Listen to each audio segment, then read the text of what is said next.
Peter asked me to do this talk. My initial reaction was one of slight uncertainty, because this actually is a fourth talk in a series of 5, and you won't have heard the first 3. So I'm going to have to skip through the first 3 very quickly to get onto the fourth talk. The reason I sort of... Can you hear at the back here? No. Okay, right. I might be shouting. Can you hear me now? Okay, excellent. Yeah, the reason I decided to go ahead and say yes to this talk was just what I'm trying to do right now is to sort of go with the flow with things, and if it comes along, it looks like it should be something I should do. So I'm here and I'm talking out of sync, if you like, and this is the fourth talk. If I refer to we at any time, it's because I'm part of a group of people now that's 10, 12 people, and we're growing in numbers, who are all doing investigations into this work in a variety of different ways. I have 2 people here today who've been helping me over the last few years. One is Tim in front here, or I'll bring him up a little bit later, and the other, the guitarist James, has been instrumental in working with me with music, and that'll tie in a little bit later as well. Also, I'd like to apologize if some of this is quite new to you. I'm just focusing a lot more on my research still. There's just so much of it out there, and if anyone wants to do more research on dowsing and are looking for something to do, I've got shed loads of things you can have a look at. Okay, one of the things I like to try and do is gauge my audience, if that's a little bit, so just to find out whether I'm teaching people to suck eggs or not, whether you know it all already. So if anyone could just put up their hand if they've done dowsing before themselves. Excellent, that worries me a bit more. How about dowsing earth energy lines? Still a lot. Okay, now we've got a remarkably well-informed audience. What about remote dowsing of earth energy lines? Okay, a little bit. Excellent. Has anyone actually heard me talk before? And you've come back. Brilliant. That's always helpful to see that they've come back a touch. Excellent. One last thing, as I'd ask you to consider at the end of this talk, that some of this information may be sensitive. And all I would ask is that you are intuitive in your own way as to who you share this with. And if you think it's the right thing to say to people and tell people, that's great. And you can judge for yourself whether or not you think there's sensitive areas or not. Okay. All right. This is interesting. I'm having to use the wrong hand for the clicker. I'll try it this way. Okay. Okay, so today we're just going to go through a bit about the background to it all. Oops. The mapping project that I began many years ago, and the key learning points, which is really from the first lecture, a classification of the earth energy lines which came out of that mapping project.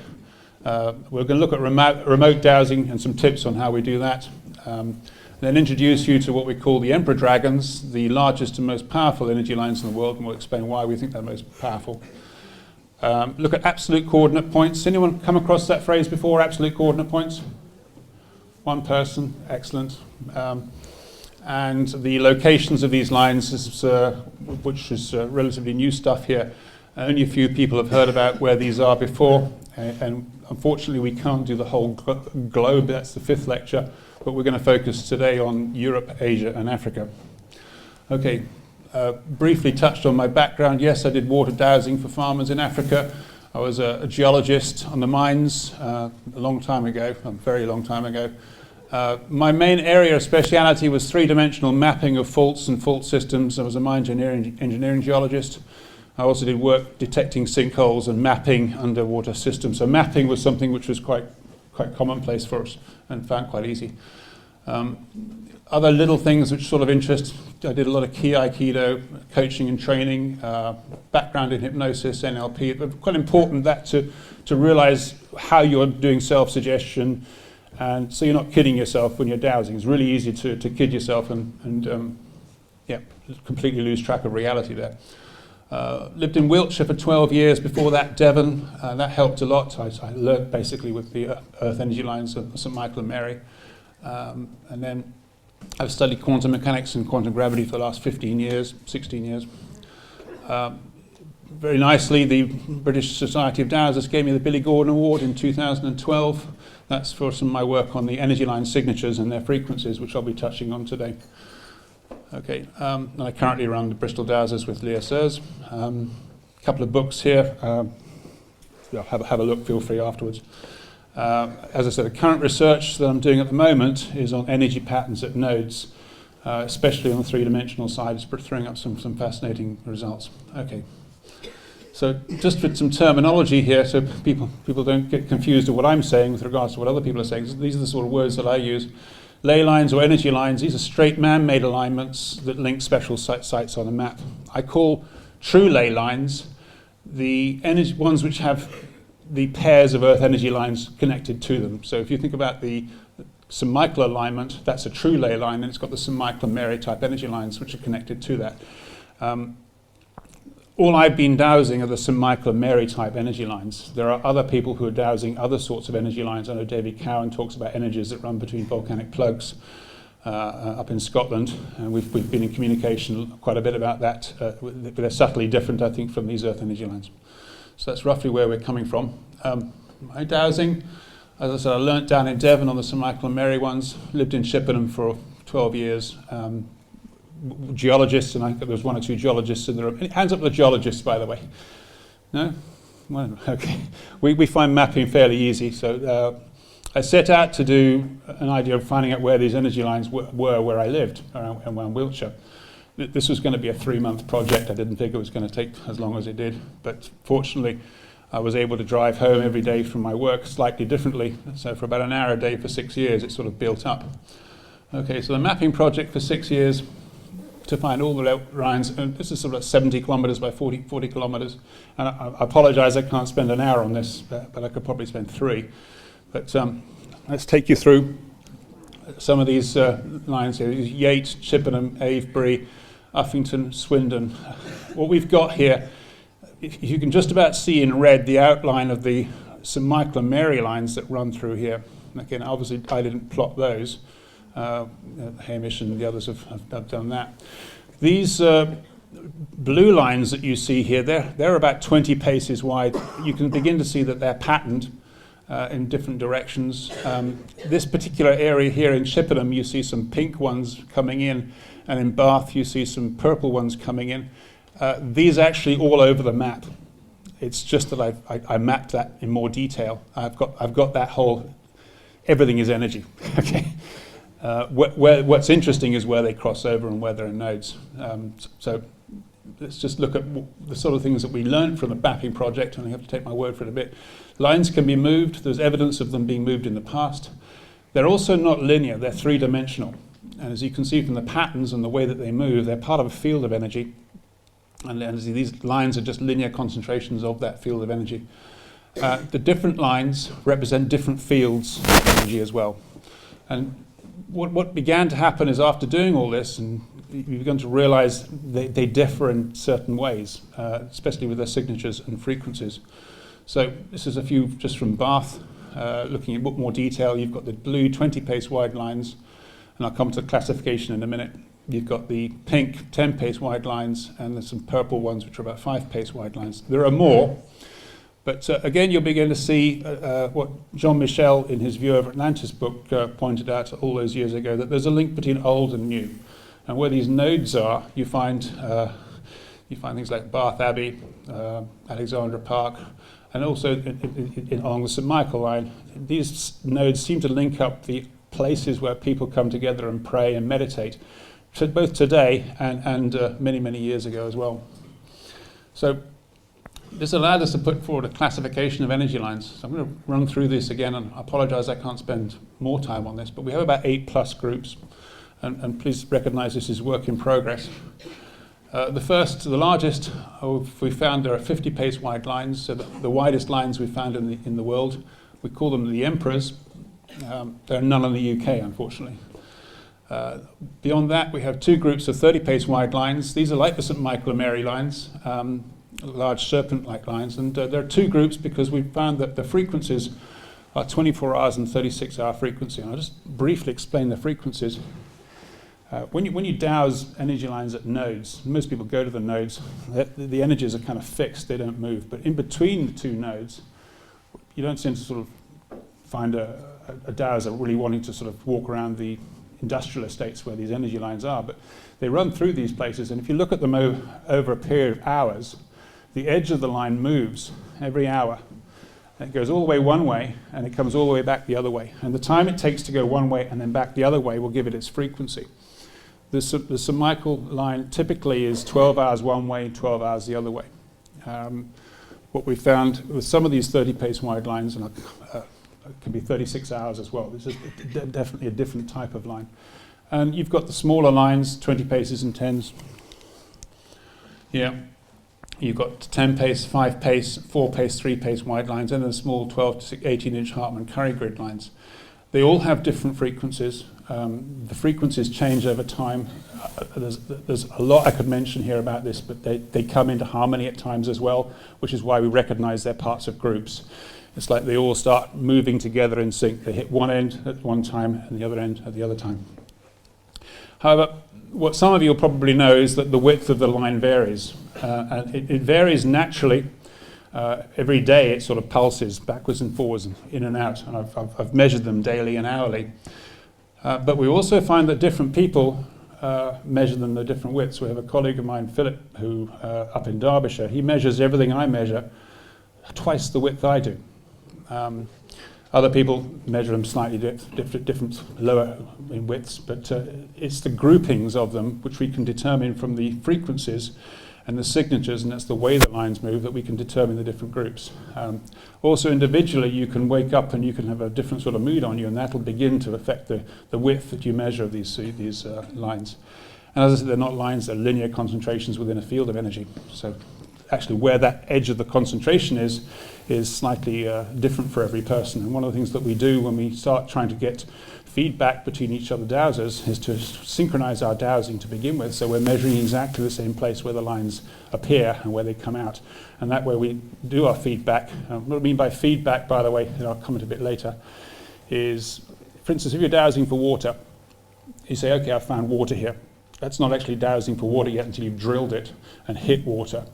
That's the feedback, and you need to find that feedback mechanism to ensure that what you're doing is not losing yourself in your own tail. That's just the self-suggestion side of it. So when you have other people who've been dowsing with you and you synchronize your dowsing, you know you're going to be looking at exactly the same thing. You then send them off individually another time. I'll come to that with the remote bit in a minute. Okay, so remote dowsing, as well, a lot of you already know, it's really just determining answers to your questions when the subject in question is at a distance from where you are. Okay, map dowsing or health dowsing, for an example. What we use is grids, waypoints, body outlines, anything that will help you measure and check your success that you can use and actually work with. Now, what I've been doing stages to get to proficiency, the first thing is you really need to understand the earth energy lines yourself. You need to familiarize yourself with the resonance. Being able to dowse them normally is important straight away. And I mentioned resonance here because we think that with the different frequencies, they all have different resonances, which is why some people are missing some energy lines. I missed a lot of energy lines to begin with. I just didn't know they were there. It wasn't until I actually found other people and taught them to dowse that they were picking up energy lines that I'd not come across.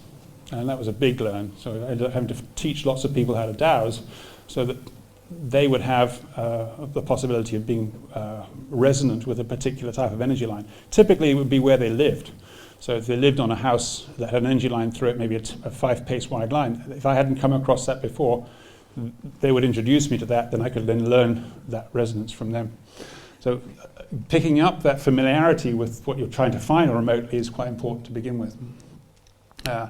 Secondly, pick an area like a node which is nearby, dowse the lines you think will be at that node when you're a few hundred meters away, using a tip of your grid, and then visit that place afterwards to see if you're all right. We can't leave it at that though, because you could begin open to self-suggestion. You've just dowsed it from 200 meters away. You're not actually helping yourself at all. So what is helpful is to have someone else who can help dowse those lines at that node. I was very fortunate when I was living in Chippenham to have another friend of mine who was very keen on dowsing as well. We constantly used to double check each other's work. So that's what I mean by feedback. But that's actually even not enough as well. We're building the stages up. We repeat it so that the other person dowses the node after you've done the remote dowsing, but before you do dowsing at the node. and then you move it on to get the person to dowse the node before you do your remote dowsing. So he's done it, he knows what you're doing, and then you do it and then compare the results. And that way you begin to build up the skill. And dowsing is very much a skill. It's something we can all be taught to do, but repetition, more and more and more, and you get better and better and better at it. I mean, I'm good at dowsing water, I'm good at dowsing earth lineage lines because I put the time in. I'm not good at dowsing gold yet, and believe me, I've tried. and I've also learnt enough about dowsing gold to realise it's going to take me about 6 to 10 years to do it. It seems for some reason to be a lot harder. So that some people will find a natural skill. And what I would invite everybody in the room is to actually think, well, maybe I've got a particular skill at dowsing something, and that might be worth exploring. Okay. So some of the tips, what I do for remote dowsing is I lay out miniature maps on the ground. For instance, place points or intersections. I'll put the little stones on the grass. I also do this, orientate my maps to the north. And I do it on an energy line for better results, and I do it at a time of harmony. That's just, I think, when the energy lines are all moving in harmony, then I'm thinking maybe the connection is stronger to link to what I want it to actually link to.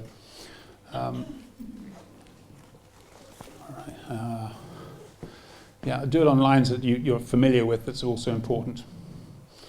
Let's just see what else.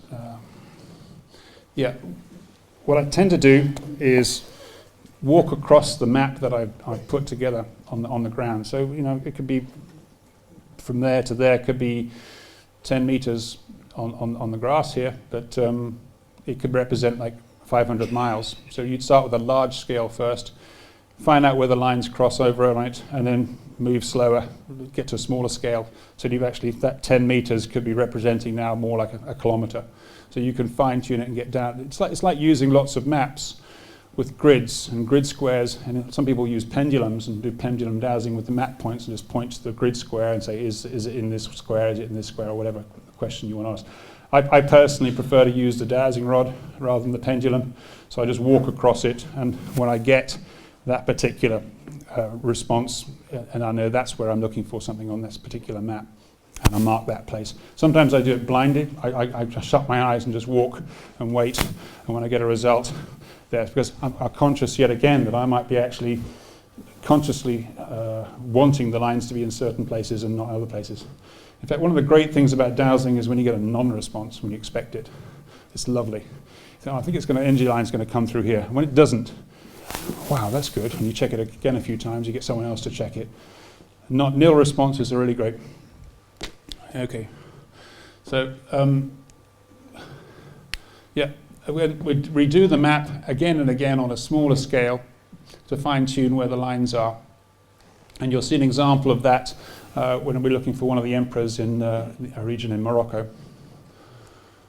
Okay, get feedback to get better. Yes, whenever you do an experiment with dowsing or remote dowsing, always look to build in feedback with someone else or some other way in order to enhance your skill to get it slightly better. So, the emperor dragons. Early remote dowsing and follow-up and feedback led to finding the major alignments in the UK. Having seen the St Michael and Mary alignment, and others will know the Apollo Athena alignment, the map of Britain looked a bit blank. And there's a possibility that there were other 30 pace wide lines, just the larger lines across the UK. We did this because the group of us before 2012, we realized that some of these nodes needed repairing. I just need a bit of explain there. If you've got lots of lines all crossing together, there appears to be a need for all of them to cross over on one point. Sometimes these lines can be moved for a variety of different reasons, and they don't all cross over in one point. Node repairing is about bringing these lines back together at one place. And sometimes you don't even know where that place is going to be. And there are ways we do this. We teach people how to do node repairs. But we recognized that before December there were some fairly important nodes that needed to be repairing, and we had a team of people that were around the UK helping with this, and we did some node repairs remotely as well. So perhaps I'll answer questions at that in the break if you want more information on that, because that's a very satisfying piece of work, by the way. You feel quite good having done something like that. And again, you don't do the node repairs from any conscious side of yourself. You just do what they say. And the weird thing is sometimes they don't want you to repair the line at all. They don't want you to move the nodes at all. And you just leave that. That could be because someone else is supposed to repair the nodes, or it could be that it may be, a year or two later it's supposed to be moved. Who knows? It just gets so complicated, as you can see with all the lines. Anyone moving anything is going to affect somebody somewhere. It's just no point trying to think it through any rational reason. You just become a sort of servant, saying, oh, you do want to be moved? No, fine, okay, cool. So I again apologize if this is new to you. It's just part of the map. Let's just explain this now. If I show you the St Michael and Mary alignment here, running through Glastonbury there and St Michael's Mount, this represents two Earth energy lines, so St Michael and Mary line. This one is the Apollo-Athena alignment here that, again, Hamish found as well. It wasn't long afterwards that we found this Royston, Anglesey, Newgrange, Maeve Cairn, Green Dragon. This is a 36-hour frequency, and we've mapped that much along the way. And as you can see, over the period of time, we found several other 30 pace wide alignments throughout the UK. And we've got people who are doing work on them and still are doing some more work on some areas. If you're interested, if you know anyone in those areas, you want to do some more dowsing, although these alignments have been dowsed, the actual individual pairs of lines in those areas haven't. So that there could be a nice bit of exploration for people there. The reason it's not been published yet, apart from just time, is that there are one or two of these alignments that we've still got to get feedback on, and people have got to check. That's all it is. Okay, but I'm introducing to this because the concept that we needed to show that things like in Glastonbury here and at the Longstone here, there were places that needed some slight repairs done on the nodes. And this needed to be done elsewhere as well. And as you can see, some of these lines spread southwards.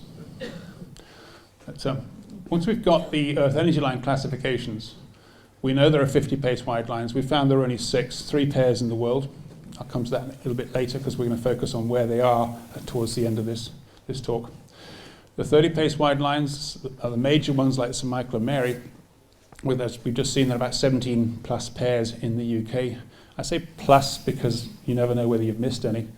Sometimes there are frequencies. In this game it's so new, you might come across something else that suddenly appears even. In fact, there's one of our colleagues, Fiona, who lives up in Colonsay. She's doing some really interesting work on a new node that appears to be forming as we speak at that time. It's a science that's expanding rapidly. It's very mobile, dynamic, and we're just trying to catch up with what's going on at the moment and learning about it. And the smaller lines here, the 20 pace, these ones are from the map that you saw, there are lots and lots of these. They're much more numerous. These were less numerous, and they're slower in their frequencies. And I mentioned the Michael ones are 24-hour frequencies, and some of them are 36-hour frequencies. The 50 pace ones, when we found them, we found they had 48-hour frequencies, and that's with 24 hours to go one way and 24 hours to go the other way. It was 3 years later we worked out why it was 48 hours, and I might come to that a little bit later. It wasn't me, there was one of our colleagues, David Finch, who suddenly found the connection between 48 and the concept of a light sphere. But, so the point about bringing this in here is if you've got all these lines, and the major ones, they're going to be crossing some of the smaller ones. So that became important as to the type of crossing points that we had. It appeared that the more important sacred places had the more powerful lines and more lines actually at these places. And when I mention sacred places, I don't want you to think, well, the most sacred place in the world is just going to be where the major concentrations of the lines are. Because a sacred place appears to be involving people as well. And where you have large numbers of people also working and praying in a particular place, that will enhance that site considerably too. It's just that if you've also got the energy lines focused in that particular area as well, it has a doubly enhancing effect. And as you can see from some of the places of the nodes, which we will show you, and also some of the nodes you probably know already, there's some very, very powerful places already. So let's have a look at the nodes. At the moment we've got first order nodes, we've called them, where 4 50-pace wide lines cross over. Now, there are only 6 places in the world and 2 are in oceans. Now, the one thing which is quite strange about these 50-pace wide lines, and they differ from all the other types of lines, is that these do not cross over each other regularly. You've got the St. Michael and Mary and those type of lines, you constantly see them weaving in and out and crossing over at node places like Bryn Tor, Glastonbury, Borough Mump. These emperors don't cross over at all unless they're at these particular places. In fact, they behave differently as well. Where you can move these 30-pace wide lines, the 30-pace wide lines, you can individually move them to repair a node. When we found when we were in Spain, one person can't move a 50-pace wide line. You need 3, and you need the right 3 people who for some reason, they've got the right sort of dynamic. But there's a sort of fail-safe, but they're very different types of lines than these other ones. Okay, so where the 4 50-pace wide lines are, we call them first order nodes. I'm going to go through a couple of them today. The second order nodes, where you've got 4 30-pace wide lines. This is typically like Glastonbury and St. Michael's Mount, for those of you who knows those places. And also 1 50-pace wide line. And we realized there were 24 places in the world that were 24 second order nodes. And we spent quite some considerable time looking to see whether they needed repairing. We didn't physically go to them. We had to do that remotely. But we couldn't do it individually. And that's another story, which I can have to come back another time to. That's in our third lecture. And then, of course, we have third order nodes where you have 2 30-pace wide lines crossing over 1 50-pace one. And the fourth order nodes, they're like the Glastonburys and the St. Michael Mounts. Again, this is not making out that these 4 order nodes are not important. I mean, Glastonbury is a very powerful place when the energies are in harmony. Because individuals gather and pray there, it makes it more of a major site. Okay. One of the interesting things that we found about energy lines and nodes in particular, and this is an example of a first order node, you've got 4 50-pace wide lines, 8 30-pace wide lines. There's a symmetry to this. There's a huge amount of lines here. Symmetry was important. If you can imagine all these different frequencies of movement and different energies coming together, there would be a 3-dimensional field within around the node. If we had different numbers of lines, that field here would have a different sort of balance to it. And when you have symmetry, you get certain types of energy shapes appearing specifically at these sites at certain times of the year. So symmetry seems to be important. When you start repairing nodes, you begin to find that symmetry emerging as well. Sometimes you'll just suddenly find there's another pair to the particular line has appeared from nowhere. Okay. Now, coming on to the main part of the talk, our past line thinking was that the grid lines were just straight and producing perfectly patterned world grid. But our current line of thinking is that the straight alignments are there, but what isn't straight are the actual Earth energy lines, which curve and cross over each other. And there are deviations of these based on the movements of the lines themselves and because of individuals moving them. You find that energy lines tend to sort of gravitate towards areas they want to be. An amazing number of them were found taking detours to go through hospices and children's playgrounds. And also sometimes they just wouldn't want to be near some churches. And other times their nodes would be quite happy in churches. We begin to build up an understanding that they themselves can actually move away from an area. We also know that Earth energy lines have a significance to these people, to people who live on them. As I mentioned earlier, that when you live on an energy line, you develop that relationship and familiarity, and that's something that you find easier to dowse. It appears, okay, they're patterned across the landscape, but over the period of time in history, certain lines have become more well-known, if you like, more familiar. People have worked with them more, and just ones that you probably know. The Belinus line, the St. Michael alignment, the Apollo Athena, and the Jefferson ley lines are just some of them. But it is to say that it's, again, coming to that point, it's not about the actual fact they're crossing over, it's the human interaction that's gone on the lines that make these places important. So what does it mean when it comes to the largest lines of them all? Well, the Becker-Hagens grid that you may have come across is a sort of pattern grid that's found all around the world. It's a nice concept. But there's not a lot of things that are straight in nature. And you can see how they're almost arbitrarily chosen where possible nodes might be.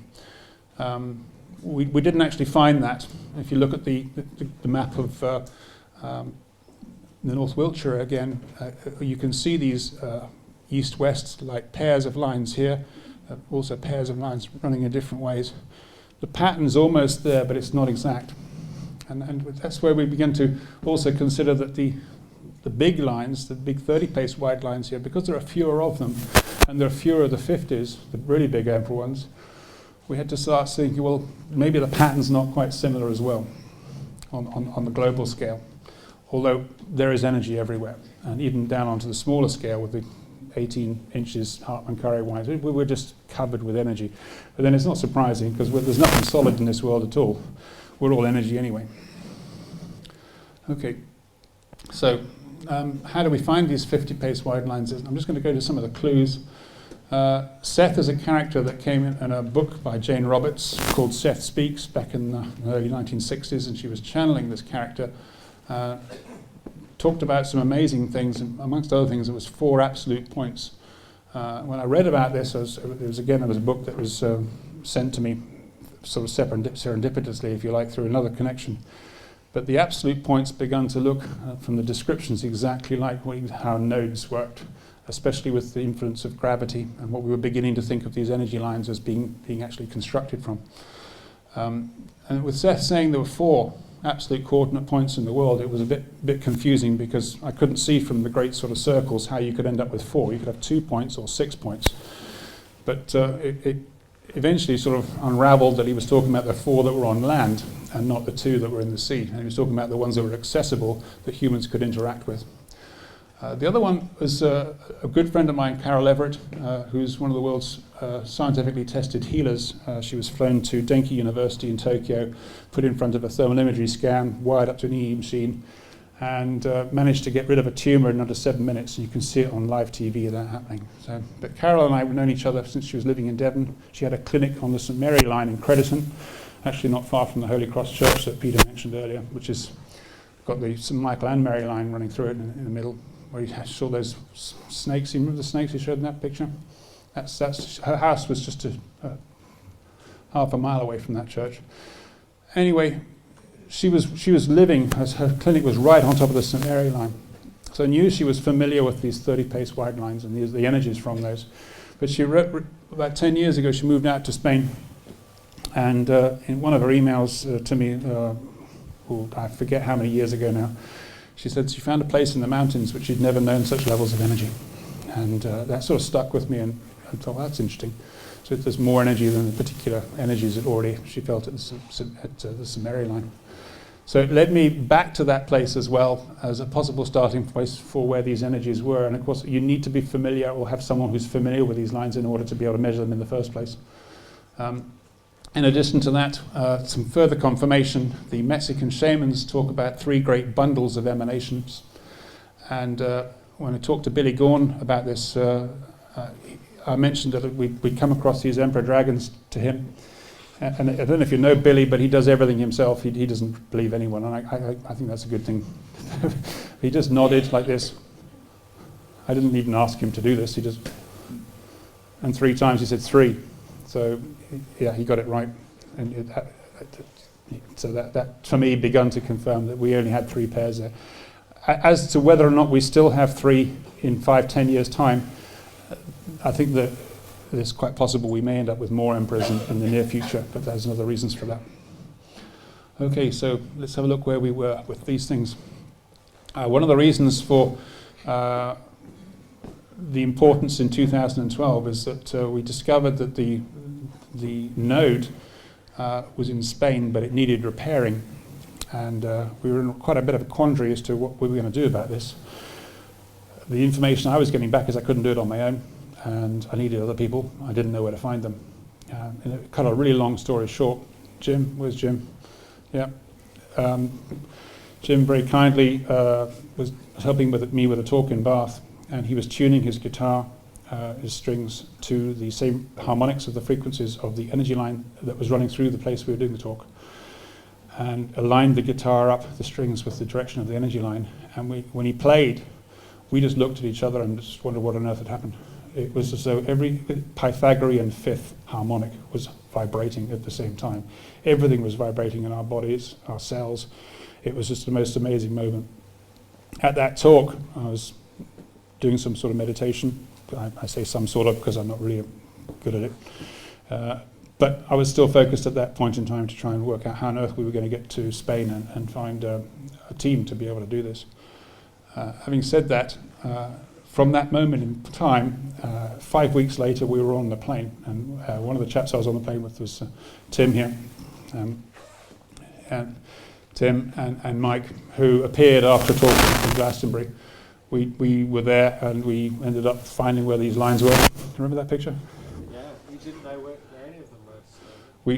We'd done remote dowsing. We didn't know exactly where they were. We were looking to get feedback to begin with in order to find the lines.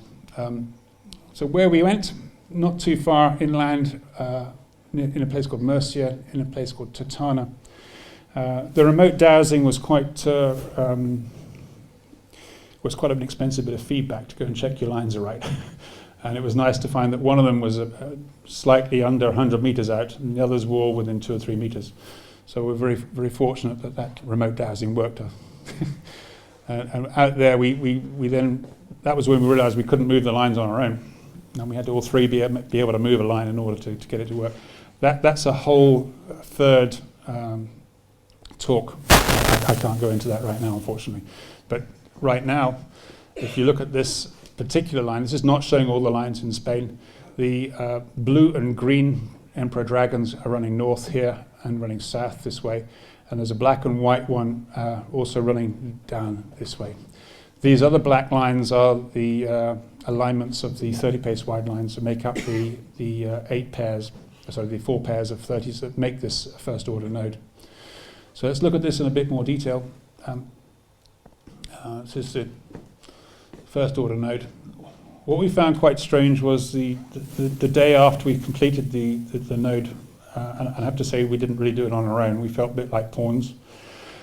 But we were told to go up to the node. We were told first of all just to go nowhere near it once the node had been completed. But the next day we were told to go up there, and by synchronicity, and it seems to have been like that for the last 5 years, these things happen. We met this chap who said, "Oh, I must show you something." And he took us to a new archaeological dig, and it was the site of Europe's largest Bronze Age city. They'd only just discovered it, and this is it. It's called La Bastida.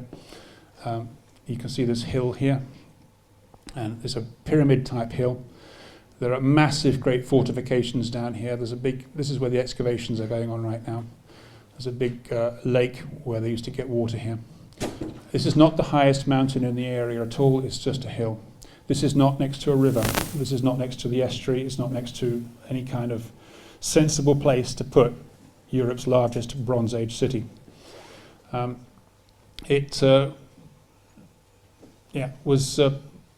archaeologists found it was the Argaric culture that actually lived here. That's a more depiction of what they've got. And the most special place where the more expensive items that were found in the dig, where they felt that the leaders of the tribe, if you like to call them a tribe, were at the top. They think the most sacred structure was at the top, and the node at that time crossed over at the very top of this hill. This is around about 3,500 years ago. The Argaric culture was here, and they found evidence to suggest that these people had originated from the other side of the Mediterranean, and that they had travelled as almost like a pilgrimage almost, the length of the Mediterranean just to come to this one particular place. If we look at some huge battlements that they built, when I was there 2 or 3 years ago taking some pictures on that, huge fortifications, again, for some relatively strange place to be putting a city in the first place.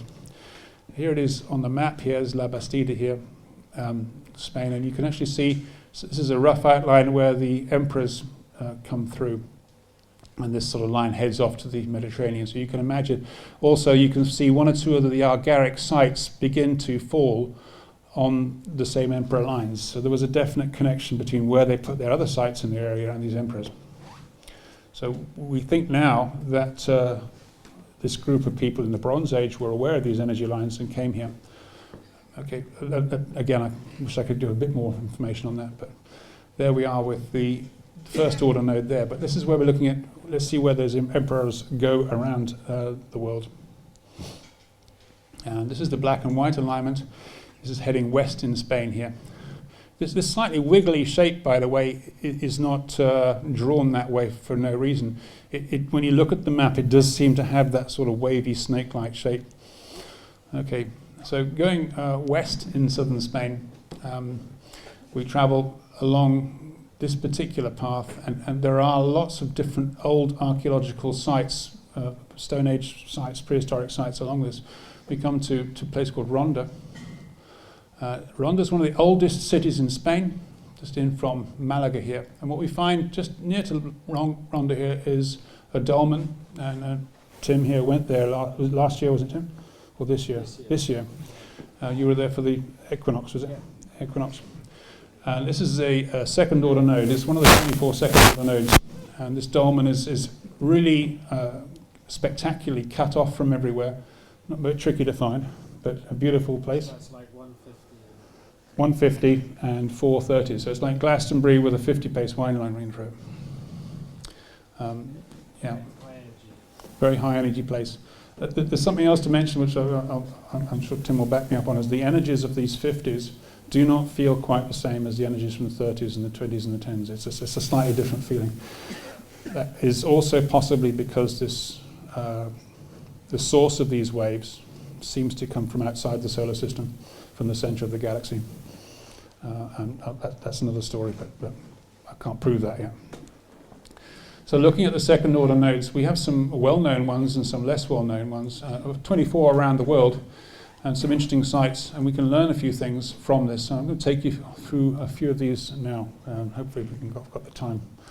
Okay, just traveling north from Spain. Anyone know where that is? Yeah, I heard that over there. That's Lourdes. Interestingly, it was a place where, dragons are found where people gather or pray and meditate. One of the things we found with repairing nodes is that the node often didn't end up where it was, because where it is now is not easy to get large numbers of peoples around. Typically, when a new Grange, the node used to be in the center of the old mound. Now it's just in the front entrance. And again, the same with Lourdes. The node now is right in the middle of the square where everyone can access it. It seems to be that these energy lines want to allow us to get to there. And you'll know probably about the apparitions of the Virgin Mary in 1858 with Bernadette Soubirous. I think there was an element of energy there that she was tapping into, whether she knew that or not. Moving further on, we can see now some of the lines we've done in France. Okay, here is the Apollo Athena line that was traced by Hamish and Paul Broadhurst down through well-known sites, Bourges, all the way through here. These other alignments, again, they represent pairs of 30 pace wide energy lines, and the yellow ones are the representing of the Emperor dragons. I can just take a bit of that out, and you begin to see some of the more interesting places mentioned as Mont Saint-Michel, Le Mans, Bourges. Again, this has not been published yet, apart from the time. We haven't completely got feedback on all of the lines yet. I was out in this region 2 weeks ago, and I can confirm these alignments. There's another Glastonbury-like line running, four 30 pace wide lines runs through Montsegur. We checked the lines at Monzone, an interesting place which has got big Templar connections as well. Okay, so let's look at some of these in a bit more detail. That's Monzone's. It's a third order node that is 230s and 150. Anyone come across Monzone before? This is new to you? Yeah. Oh, okay. Amazing place. If you ever want to go and visit it, it's only open from 3 till 5, 4 days a week. You've got to get a key from the local town hall. But when you do, you come across some amazing things inside. This is like massive Templar graffiti.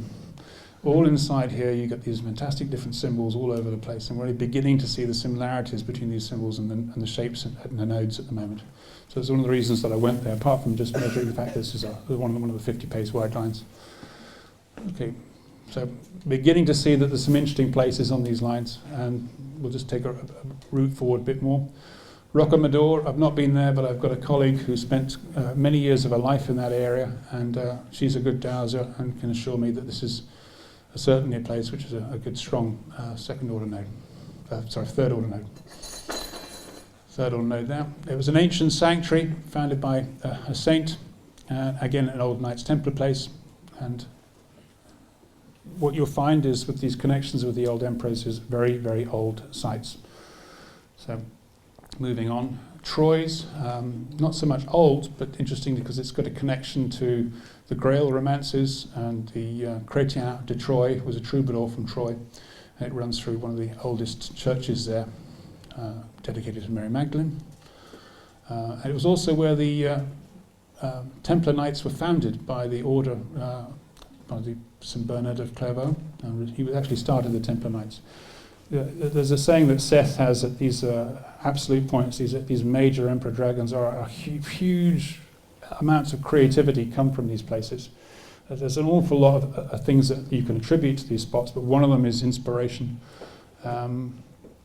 Anyway, so moving on, onwards and upwards on the blue-green alignment here, up this way. You see it going up into the Russian area, but what we'll find is this place. Any ideas where that? Who thinks that? Cologne. Cologne. Well done. Yeah. Again, this is built on a bit of a mound, and a second order node, so it's one of the 24. Initially a Roman temple built by Mercurius Augustus. From the 4th century, it was the earliest Christian cathedral.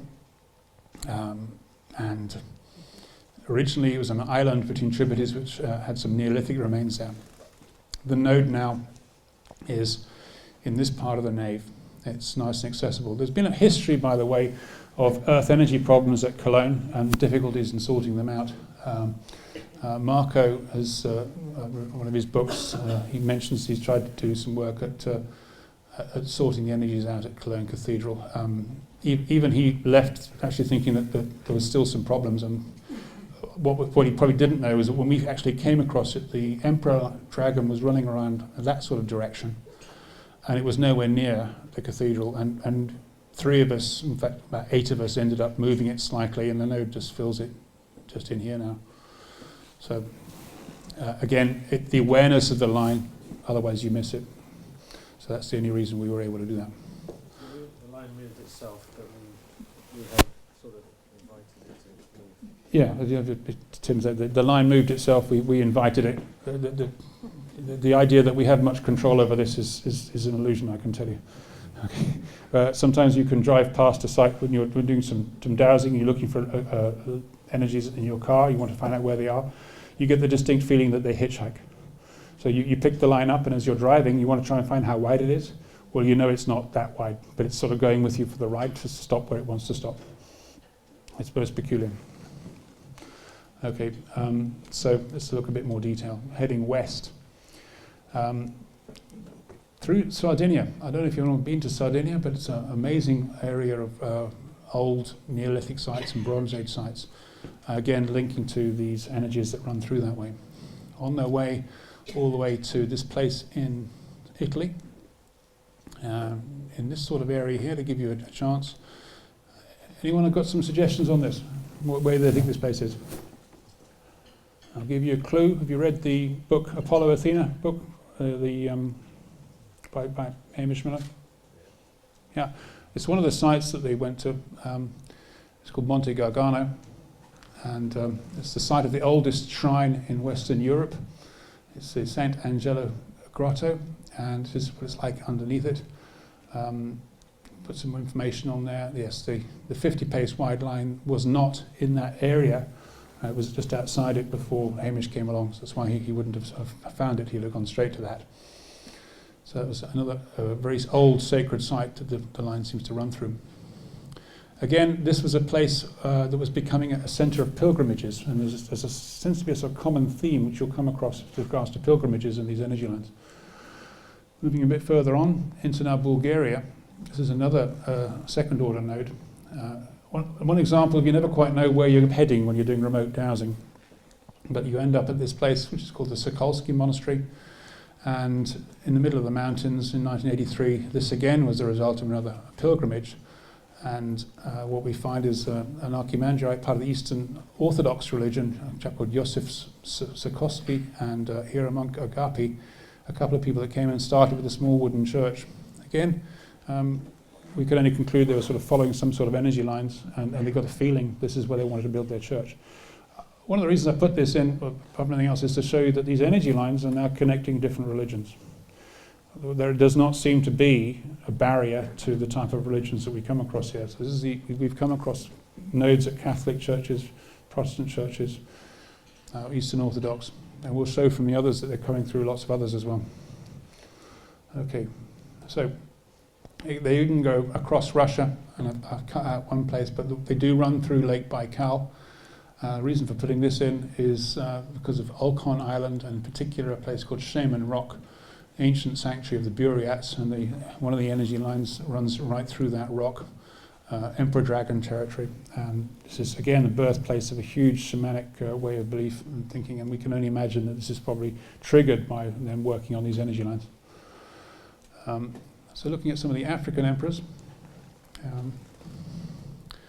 right, there's two lines that come through there and there. That's where we're crossing in Spain, and this is a new line that is coming through here. So we're going to look at this one first.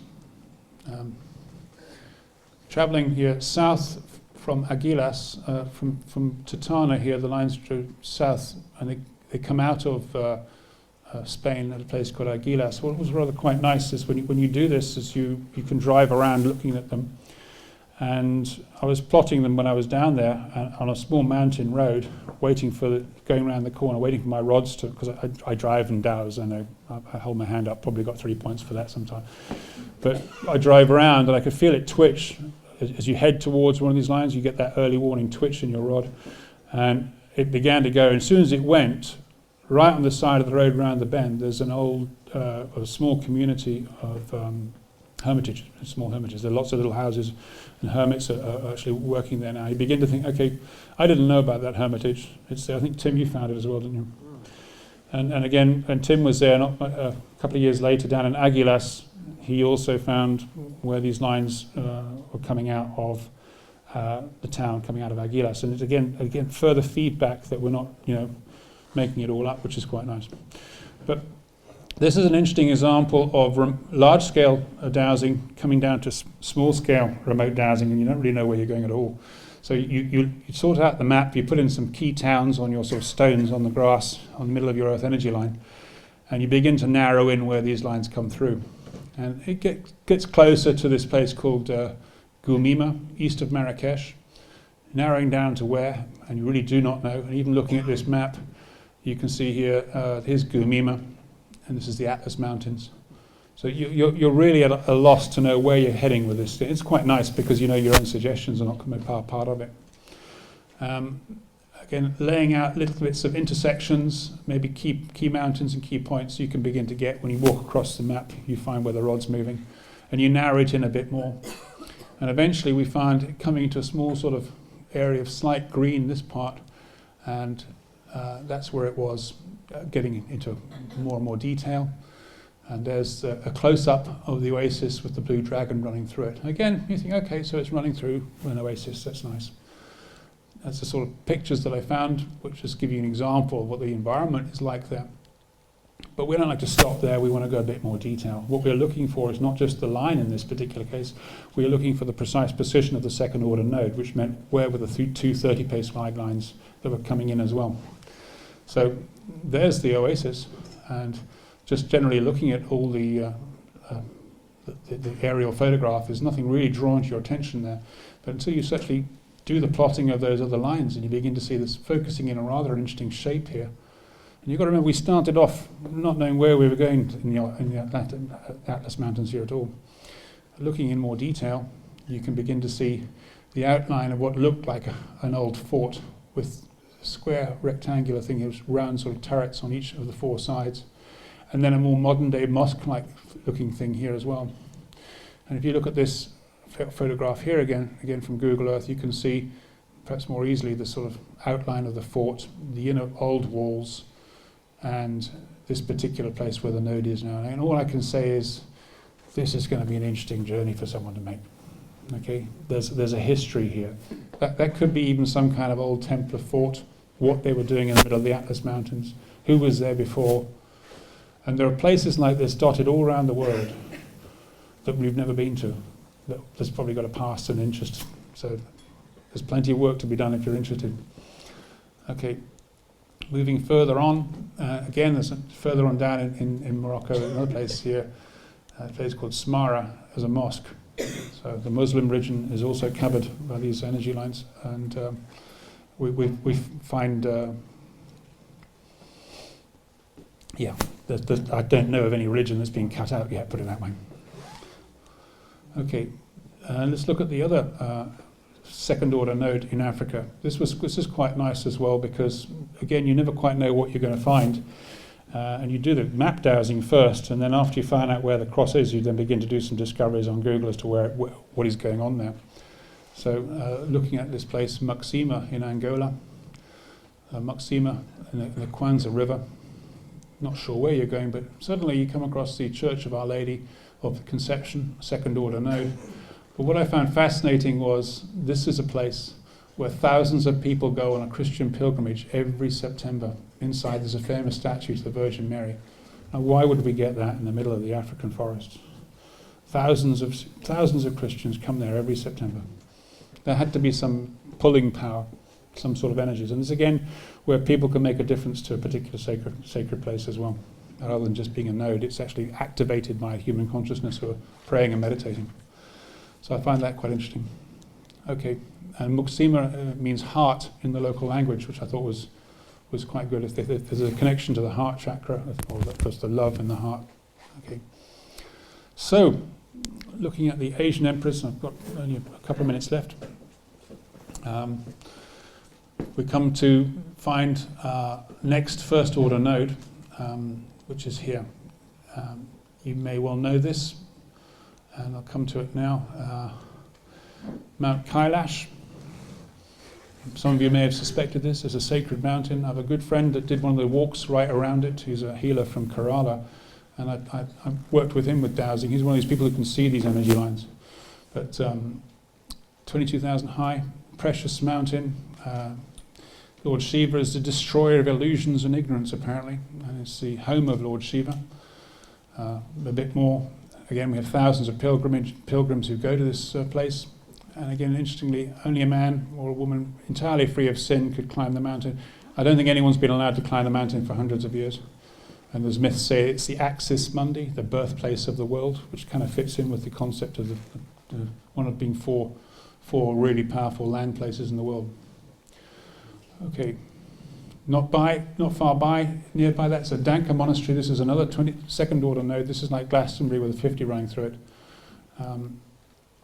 And it's a Buddhist temple, but monks say there that it's much, much older. So that's just yet another one of these 24 second order nodes just to mention.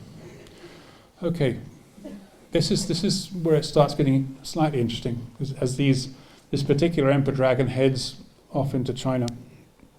Again, not quite sure where the second order node was, but it ended up in this region.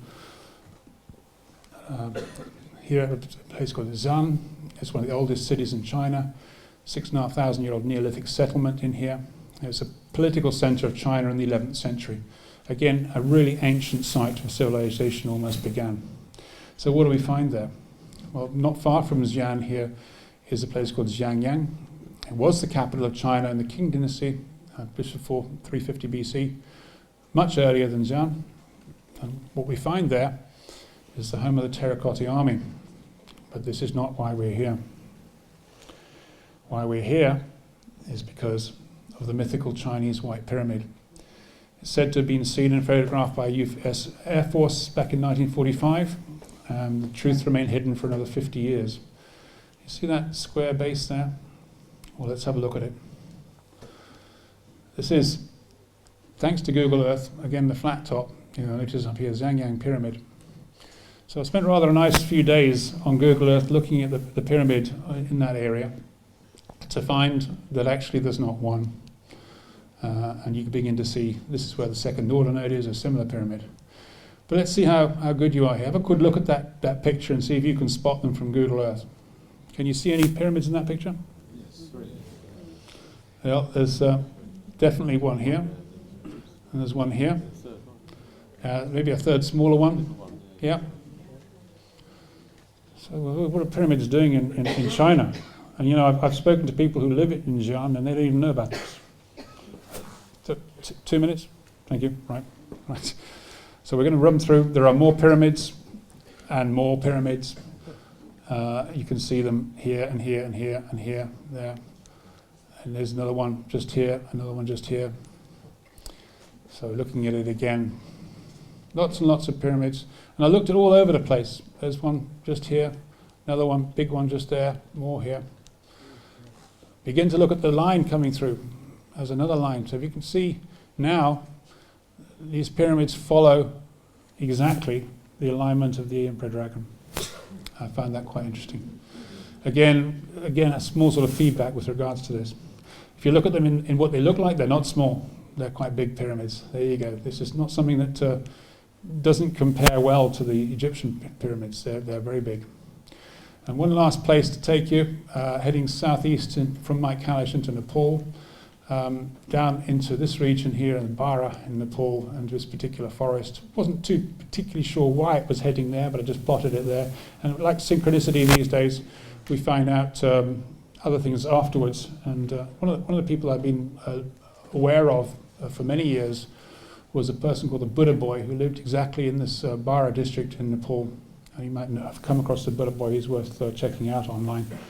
He's not young anymore, he's getting quite old, but by synchronicity and interest, I met with a monk that spent 5 years with him about a year ago. His name's Jamba Dorje, and he was with Damba and learning from him. And information that he said, well, when they started, there were 2 Nagas on either side of him watching over him. Nagas as holy snakes. And the whole place they knew. He went there, he didn't start off there, he went to meditate for years in this forest. And he had these 2 emperors running either side of him. His message to the world, Maitri, loving kindness, may all beings be loving, peaceful, and so be it. I wish I could talk to you more about what I learned from the monk there. But again, there's a connection to the Buddhist pilgrimage where Prince Gautama, one of the lines went through there as well. So there we have it, a bit of a recap there. There's Kailash running through the forests, and there we've got the other one. They're the 2 first order nodes. I'm really sorry I can't have more time and go through the other ones, but we'll try to rush through as fast as we can. They're the African ones. That's the node again. So we looked at the mapping project, just final recap, 30 seconds. We looked at different types of lines, classification which leads to a node classification which was allowed to produce first, second, third order nodes. Touched on remote dowsing, the importance of a grid system, a familiarity with what you're dowsing, and especially feedback, building and feedback tests. We talked on Spain, looking at node repairs, looked at some of the Emperor Dragons around the world, 24 second order sites.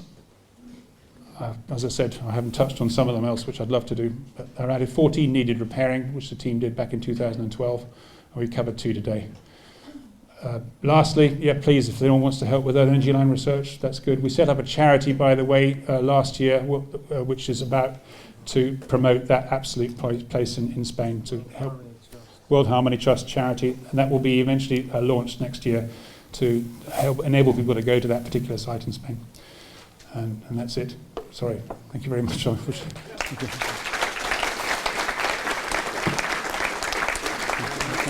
All right,